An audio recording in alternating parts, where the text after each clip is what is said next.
I have a confession to make. I have an addiction. An addiction millions, if not billions of you also have.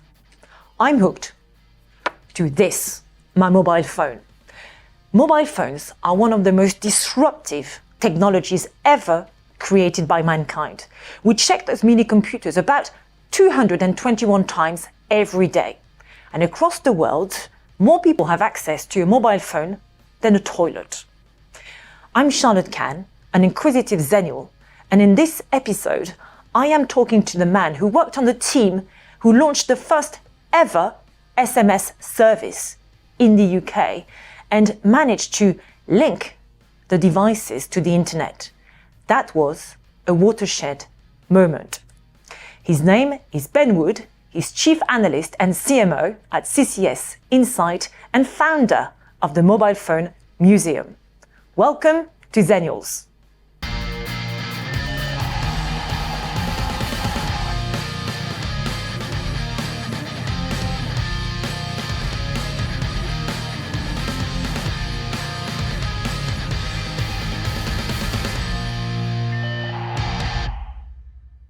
Hello, Ben.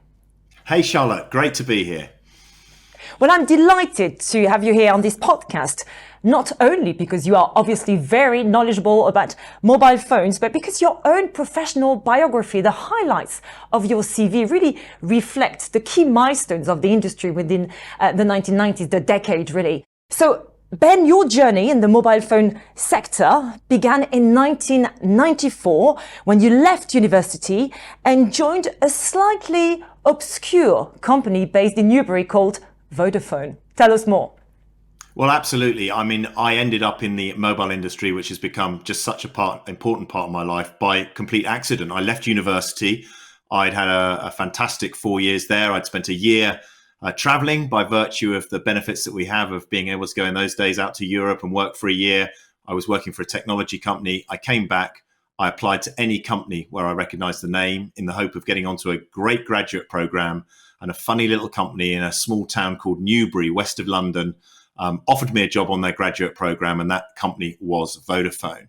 But not only did I end up working at Vodafone, I ended up working in a division of Vodafone called Vodata, which is the division that went on to launch text messaging and the ability to connect to the internet on a mobile phone. So it was an absolutely game-changing time in technology, and I was extremely lucky to start my career there. It sounds like it was very exciting, really, to work on this pioneering program. Did you have the sense at the time that you were working on something very special that was possibly going to change the world? Mobile was exciting. Mobile phones were exciting. They were getting smaller. They were becoming more accessible, more affordable, although still very expensive. But the important thing and the reason why it was exciting was we were at the cusp of this transition from an analog to a digital world.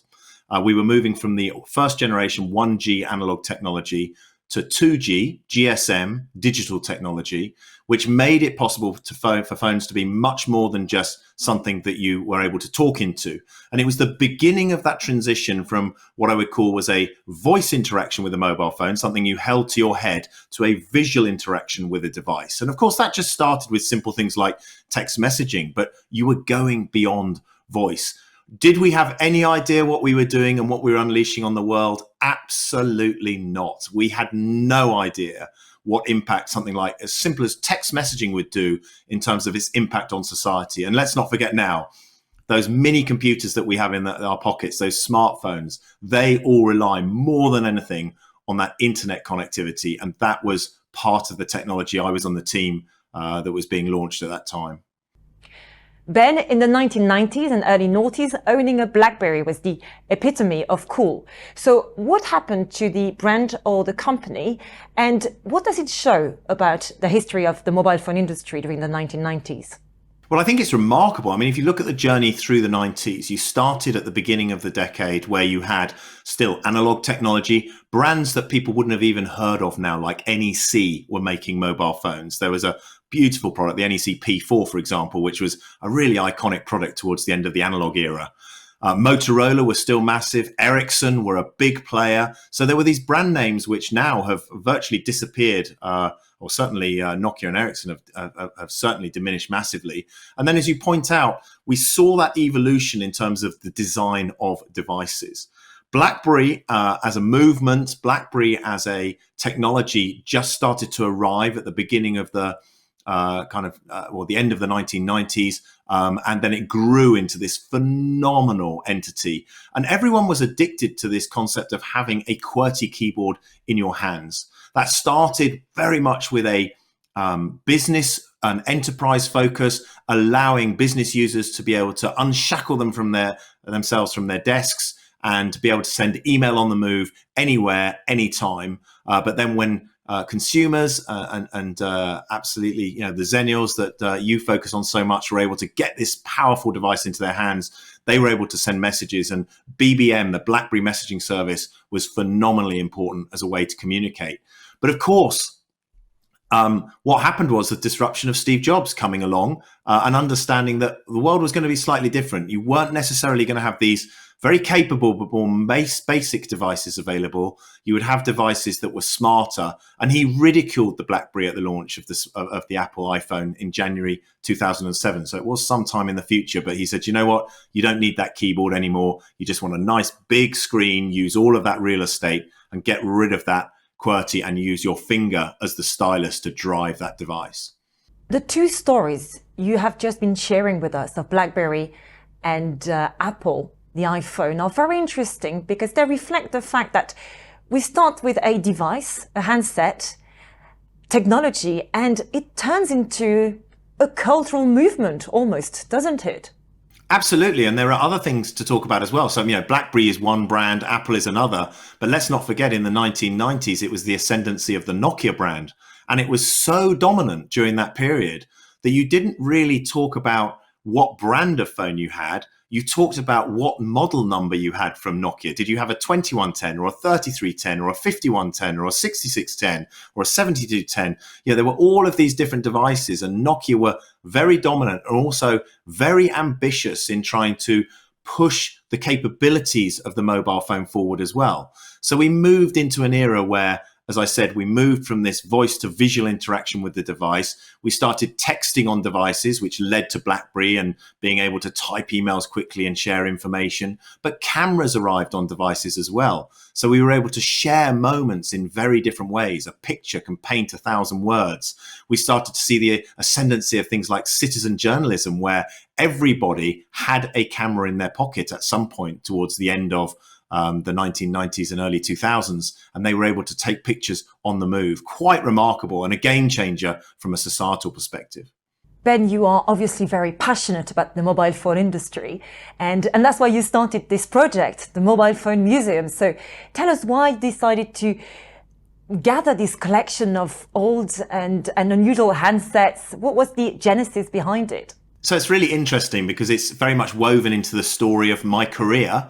Back when I was at Vodafone in the late 1990s, there's a transformation going on. The business was changing. It had been very engineering led. There was still a function for that, but it was becoming more marketing, sales, and business development. The offices we were working in were changing. And in many of the offices that Vodafone had, there was a little kind of workshop where things would get repaired and things soldered together. They were no longer needed.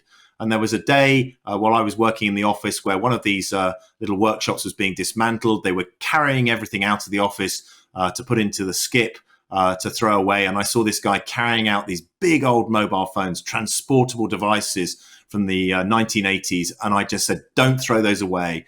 They're a very important part of social history. I'm going to start collecting them. I started picking up these phones and I carried on collecting them. That went on for obviously quite a long time. In 2012, I decided that I needed to think about how I would present that project and registered the mobilephonemuseum.com domain. And then later on, I had so many phones that I really felt as though I needed to create an entity and set up the Mobile Phone Museum charity as a way to safeguard that collection, as a way to look after all the phones that people had donated or we had bought, and also to create a charity that could be a force for good in terms of telling that story making sure people could see this incredible design diversity, some of which you can see in the room here with me. It's all around me, some of these amazing phones, but also to take some of that technology into schools to hopefully inspire some of the engineers and designers of the future to understand just how amazing the time they'd lived through and the innovation that we'd seen in mobile phones in terms of the physical design and the services that they could offer had on society. Ben, I do hope that one day you can reunite me with my first ever mobile phone. If I remember correctly, my parents gifted it to me as a student maybe for Christmas around 97 and 98, and having grown up in France, of course. It was an Alcatel One Touch, a yellow one, I think, and it replaced my pager, because let's not forget that before mobile phones we had pagers. Mine was a Tam Tam, developed by France Telecom, of course. Do you remember your very first mobile phone and how you felt when you received it or when you bought it? Well, the first mobile phone that I got to use was actually my mother's mobile phone, which occasionally I'd borrow, a Nokia 101. But my first mobile phone was the Nokia 2110. And that still holds a very special place in my heart, because that was one of the really breakthrough devices on the 2G GSM network. It was one of the first phones that could send and receive text messages. And it was a phone you could connect to a laptop, and you were able to connect to the internet. So absolutely incredible device, and a device that through its capabilities really does tell that story on how mobile phones have changed the society we live in, have changed the future direction of mobile phone technology, and how those capabilities, particularly mobile data support, has become such an important part of how the mobile phone and the smartphone is used today. Ben, could you reflect further on the contribution of mobile phones to society? They've had a huge impact on us humans, haven't they? They've really reshaped societal norms and our understanding of connectivity. So what's your take on this? How did they change the world? Well, the first thing that the mobile phone did, which is something it's quite intriguing when you think about it, is it made communication shift from trying to get in touch with someone at a place to being able to actually connect directly to an individual. So, before the mobile phone, if you wanted to ring someone, you'd ring a fixed phone. People would have those in their homes. It would be in the hallway or the kitchen, and you would ring that number, which would be a household or an office if you were trying to get hold of someone, and then you'd try and get hold of that person. What the mobile phone did was transition that connectivity from, as I say, a place to a person, and it became a very personal way of communicating. Then we saw the evolution into other areas, and the mobile phone has been a force for tremendous good, but also there are some downsides to the mobile phone. But in terms of the good things about the mobile phone, it helped the economy. It made it possible to do business wherever you were. It helped people to socialize. You didn't have to worry so much if you wanted to meet up. You could have a lot more flexibility and a lot more fluidity in terms of planning things, ad hoc catch-ups, those sorts of things became a lot easier. But of course, it also brought information to our fingertips. It allowed us to do, transformed into now really something that's the remote control for our lives. And think of all the devices that we had in the early 1990s that have been replaced by the mobile phone. Your Walkman or your MP3 player, the handheld flashlight torch that you have in your hand, your maps. You don't have a PND, personal navigation device, bolted into your car anymore. You can use your phone. It's your bank. It's your internet connectivity. It does so many different things. The radio, the TV, all of that has been subsumed into the mobile phone. So it has touched every dimension of our lives in terms of the capabilities and technology that it's delivered. Ben, you are not just the guardian of old mobile phones. You are always keeping in touch with new developments across the sector. So I'd like you to tell us about new trends you have identified that may be of concern or exciting ones. I mean, where is the future of the mobile industry heading to? Well, it's a question I get asked a lot, and I get it asked a lot in my, my main day job as a technology analyst at CCS Insight. But it's a tough one, because we had this Cambrian explosion of innovation on the mobile phone, which saw it transition from the the big, brick that you spoke into, to this more capable device where you could send text messages, connect to the internet. You had all these other different capabilities. We then had the iPhone moment in 2007, and we moved towards this dominant device of a black touchscreen rectangle, which I personally believe will continue to persist for a very, very long time. Look at other products like the television, the washing machine, the car. They haven't actually changed that much once that dominant design has been established. Now, we are starting to see some quite exciting things in terms of design. So the advent of flexible display technology, which is now allowing us to have phones with more interesting designs that fold in half to make them smaller, or can fold open to give you a tablet-like experience. But in terms of the underlying technology, obviously a very hot topic right now is artificial intelligence and the way in which that's going to be able to enrich the experience that you get on that mobile phone. And I think that that's an area we should be looking at with some optimism, but also some caution. I also think the intersection of healthcare and connected technology is absolutely one of the most exciting areas that I see. And I believe there's a real societal imperative that we go down that route, particularly with the adjacent technology such as smartwatches, which are able to do things like constantly monitor your health and look at your kind of heart health, or look at other aspects. And in the future, potentially new clever sensors that can track your glucose level or your blood pressure. And you can start to look at much more preventative medicine, which is something that I think is going to be super, super important. And in terms of the mobile phone itself, as I say, I think it won't change massively, but we will see other technologies coming along. And smart glasses, as someone who wears glasses anyway, are something that excite me fantastically in terms of the vision to augment, the ability to augment my life through images and information being presented into my direct line of sight, albeit probably still connected via a mobile phone. Ben, finally, as this podcast is dedicated to Xennials, this micro-generation between Generation X and Millennials, I was wondering if you miss anything about the pre-mobile phone world.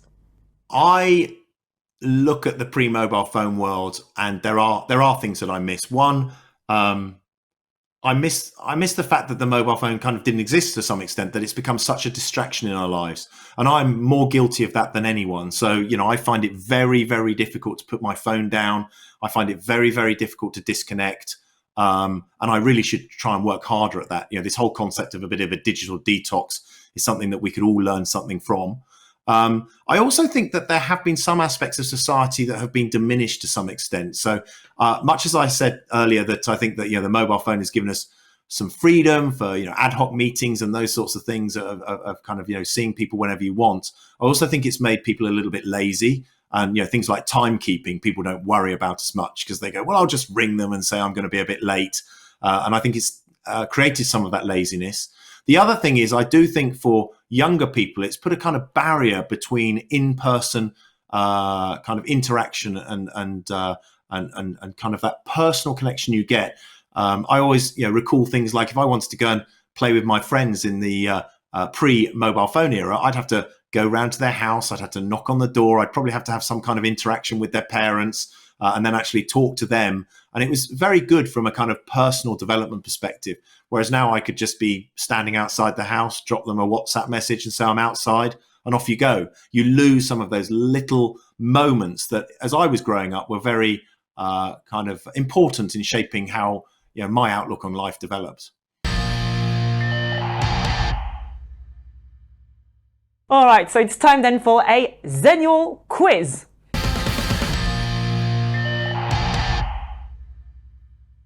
Okay, so Ben, your favorite album of the 90s? This was really tough, but the one I'm going to go for is U2's Achtung Baby, which was right at the beginning of the 1990s. I was lucky enough to see U2 several times during the 90s, and I was just blown away with what they delivered with the Achtung Baby album and Zoo TV later on, both of which delivered a kind of visual overload of experience going to a concert and just music that really excited me and I really still love listening to now. Your favorite film of the 90s? So having picked an album from the beginning of the 90s, I'm going to go right to the end of the 90s and say that my favorite film is The Matrix. And the reason I love The Matrix is obviously it's an amazing technology film. It is probably the film that is the best example of explaining why artificial intelligence is absolutely terrifying. Because obviously it was an artificial, intelligent, sentient being that created the Matrix and enslaved the human race. But it also features some very iconic moments with a mobile phone, the Nokia 8110, which obviously intersects very well with one of my own personal passions. Hold on, Ben, don't go too fast, because next I'm going to ask you about your favorite gadget of the 90s. This was really hard because I was trying to think about a gadget that wasn't a phone, but I have to go back to the gadget that changed my life professionally, shaped my career, helped me gather an interest in a technology which has gone on to be so good to me, was the Nokia 2110, the phone I spoke about earlier, which was that first phone with text messaging and data support. And honestly, it's shaped so much that's gone on in the future that I really think that's the one. Your favorite book of the 90s? I've got such an embarrassing answer for this, Charlotte, which is I didn't read any books in the 1990s. I'm just not. I was going to ask you, Ben, I was going to say, with all the time you were spending on that Nokia, did you have any time for reading? That is a shocking reply. It's an absolutely shameful response. And honestly, I didn't read any books. I even had a look to see what were the big books of the 1990s. And I think there might have even been some Harry Potter or stuff like that in there as well. I don't know what your other guests have necessarily chosen, but I didn't read any books in the 1990s. I have had my life transformed by the audio book. And I have read, in inverted commas, more books in the last 5 years than in my entire life. And it's been fantastic. I love it. And it's another example of technology making my life easier. But I just didn't read any books. Isn't that shameful? It is indeed. I'd like to say otherwise, but no. But you've redeemed yourself by the sound of it in the last 5 years. All right, let's move on then. One word to describe the 1990s. Well, I'm going to cheat here because I'm going to have several words. But I'm going to say, when I first thought about this, I was thinking about words of the decade. And the first word that sprung into my mind was wicked, because that seemed to be a word that was, it's wicked. That was always something that was a term that was used in the 1990s. And another one was sorted, which was also a word that seemed to be very popular in the 1990s. But my sensible answer to your question is optimistic. What an amazing decade. What an amazing decade for me. I started as a student. I jumped into an amazing career in technology, which has given me a career which has spanned, multiple decades now. And I ended up at the end of the 1990s having successfully got a degree, started an amazing job, had another job, and become a homeowner. It doesn't get better than that. So optimistic is the word I'm going for. Well, I like this very much. Was it a good decade, Ben? The best ever? Have things changed for the worst? I think it was a fantastic decade. I mean, for me personally, it was a phenomenal decade. And as you are discovering and you are sharing and you're helping people learn about, what a transformational decade as well. That shift from an analog to a digital world is just something that is very, very hard to explain to people who weren't born and weren't living in that time. And I think it's remarkable. Who knows whether we're entering a new era now with new technologies, with artificial intelligence, very hot topic right now with everything that's being discussed in the media and everything else. Could that be another revolutionary time? But for me, the 90s, I think, is almost a forgotten decade. And I think it's a wonderful decade. And I'm so pleased that I was able to be part of it. Well, Ben, thank you so much for your contribution. Thank you. Thank you so much, Charlotte. It's been an absolute pleasure to be with you. Fantastic topics. What a wonderful decade to reminisce on. And really hope I can join you again in future. Absolutely. Thank you. So that was Ben Wood, Chief Analyst and CMO at CCS Insight and founder of the Mobile Phone Museum.